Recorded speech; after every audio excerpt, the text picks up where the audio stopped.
Rejection is one of society's most precious gifts to you. Accept it gratefully. Embrace it. Cherish it. Rejoice. It is a sure sign that society has spotted something unique in you, something that it feels threatened by. It has ejected you, and in doing so, it has taken you out of the picture. All this time, you were in the picture, so how could you see it? Now you are out and can clearly see the whole picture. This is the beauty of rejection. It creates space between you and the rest of the world. And now you can see humanity's craziness, its cannibalistic, barbarous ways. You can see the game and the rules of the game from outside. Clearly, now you are in the best position to win this game. All you have to do is stay outside, but pretend to be inside. See, society is rooted in the oldest addiction known to man, the addiction of the most potent, destructive, addictive drug ever invented. It's called the drug of social acceptance. It is administered immediately after birth, unwittingly by parents, who themselves have been administered the drug by their parents, and so on. One of the side effects of this drug is conformity. You have to be like the rest of the pack, where the survival of the fittest is the only rule. Like some birds who eat their injured or sick, man too looks for the difference. And when he finds it, he begins to fear it. He doesn't celebrate it. He fears that the difference may grow and place him at a disadvantage. Let's say if you started showing a tendency to question social norm, you might start a revolution, which will shake up the status quo, challenge people in authority. This will cause fear in them. Even a simple gesture of a man whose feminine side is a little more dominant than his male side threatens society. He is ostracized. He is shunned. Why? He is different, and so what? What has that got to do with you? You go on living your life the way you want and let him live the way he wants. Why are you so threatened? Racism is a classic spotlight in which society's fear is most beautifully displayed. I myself was a victim of racism. Until today, I remain a poster child for rejection. I refuse to conform to society's silly rules handed down over the generations, and society has rejected me. At first, it brought sadness, because I too was under the influence of the social acceptance drug. I was rejected not only because of racism, but also because of classism. I had nothing that society could get from me. I was of no use to it. So at first, the loneliness was unbearable. It was new. It was the cold turkey, the withdrawal symptom. But there was no escape. The doors were already closed. I had been forced out of the picture. Eventually, time became the healer. And when the pain subsided, The true picture of the ugliness of society appeared before my eyes.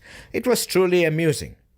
I could see all my colleagues and other people I recognized caught in the picture like a moving mosaic of cement, all slithering over each other like serpents, all massaging each other, and occasionally biting by mistake and starting a hissing frenzy.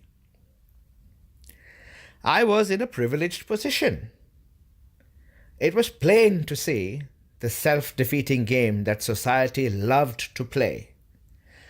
It was a fancy dress, complete with plastic crowns, toy guns, space costumes, sand castles, and all. It was a merry-go-round for the blind. Confused, miserable, insecure pseudo-intellectuals, they lacked even the basic ability to prioritize. They are pitiful at best. Now the whole mad picture was clear. I began to empathize with them, though they had rejected me. But there was no way I could wake them up to show them what they were missing. All high on the social acceptance drug, they were spaced out in the picture that they thought was real life. Just as I was about to try to rescue them, I noticed another dangerous trait of society. It is not just content to eject a nonconformist. It wants to destroy a person that they have thrown on the sidewalk. They are afraid even of their own proverbial refuse. So I decided it would be best to start behaving just like them, because that alone would allow me back into the picture. You have to be in the picture. Necessity demands that you stay in the picture. But you need not be blind. Just don't show that you can see. By then, I had already seen what they could not. That was the difference that armed me to beat society at its own game. I am grateful to society. It was their rejection that helped me achieve everything I ever wanted. The very people who rejected me actually helped me. Were it not for their insecurity, I might never have escaped. So remember, whoever rejects you for any reason, they are doing you a priceless favor. Only when you are out of the picture can you see humanity in all its disarray. At best, man is vanity's whore. He is the best argument for atheism. He is doomed by his own hand.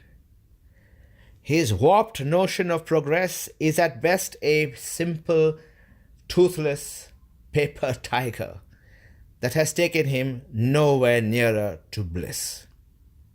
Who wants such an insane friend?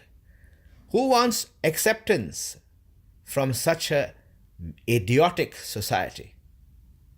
Consider yourself blessed to be rejected by it. When you are out of the picture, you see the world for what it truly is. It is one large waiting room, nothing more. It is a waiting room in which you enter not at the moment of your choosing, and you exit the same way. The only thing you can do in this waiting room is enjoy yourself and let others enjoy themselves too. You have brought nothing, and you will take nothing. The only difference between your existence and extinction is this one breath. In, out, in, out. Not in, you become a number. You're a statistic. This breath is your only possession.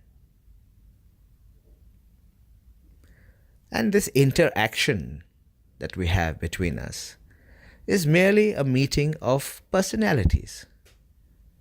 Your personality is not you, it is something that you have acquired from the time you were born.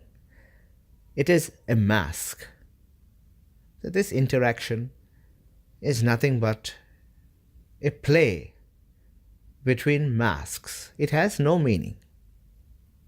And you never get to see the face behind the mask. You run your whole life based on something called time, which in itself doesn't exist. It is purely metric, nothing more. The past and the future in which most people live don't also exist. What we call the past doesn't exist. They're just memories. To believe in the future is a form of insanity. The future will never come. And whomsoever promised you the future is one of your worst enemies. All we have in truth is this moment. So don't aspire to conquer the world. It can never be conquered. And it is not your enemy that you have to conquer it. Your real enemies are within you. Vanity, hatred, jealousy, malice, sloth, distraction are where the force of your attention would be better spent. Use your attention to focus on growing economically self-sufficient, because only then you can exit the corporate game. You are not born royalty, where your daily expenditure, your existence is underwritten by the social welfare system. You are an ordinary man. So you have to work hard, smartly, to become economically self-sufficient. Then you have to exit the game. The trick is not only in knowing how to win the game, but in knowing when to leave the casino. Do not even spend a minute more than absolutely needed to achieve this goal. And don't follow these corporate leaders. The so-called corporate leaders are themselves lost. Don't chase fame, power, or symbols of achievement. These are nothing but gilded cages. The cage sellers play on your vanity. To them and to yourself, you look like a prize plume. But to the rest of the world, you are either irrelevant, a sad prisoner, or a raving lunatic. To birds in other cages, you are a target of their hatred, and they of yours. You have lost the very battle you set out to win, and nobody wants to break that news to you. I say rejoice in rejection, because the stone that the builders reject always becomes the cornerstone. Thank you.